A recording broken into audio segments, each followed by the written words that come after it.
Guys কত আনাসে কানাসে বীর জঙ্গলে যাই, শুধু একটা মানুষ পাইছি, সেটা হচ্ছে মিজান ভাইয়ের প্রেমিকা। আসলে কেমনে কি বউ দেখতে প্রেমিকা হাজির, এটা কেমনে কি আসলে জানি না, তার মুখ থেকে শুনেন। আসলে আমি মিজান ভাইয়ের আজকে রান্না খাইছি।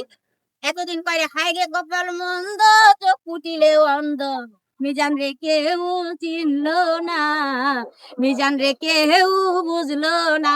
আমি সময় কিন্তু বুঝে গেছি, এই জন্য আমি মিজানের প্রেমে পড়ে গেছি, রান্নার প্রেমে। অসাধারণ, যার হাতের রান্না এত সুস্বাদু, সে দেখতে জানি কিরকম।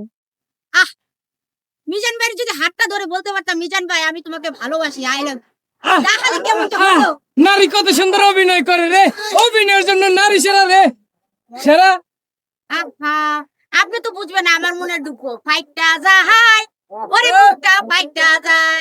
আরে মিজান যখন বউ লইয়া আমার সামনে দিয়া যায়, রঞ্জন কইরা হাইটটা যায়, ফাইটটা যায়, নোয়াখাইলা ভাইয়া ফাইটটা যায়। ও অস্থির, আজকে আমি তো নিয়ে এটা কইতে দিবেন।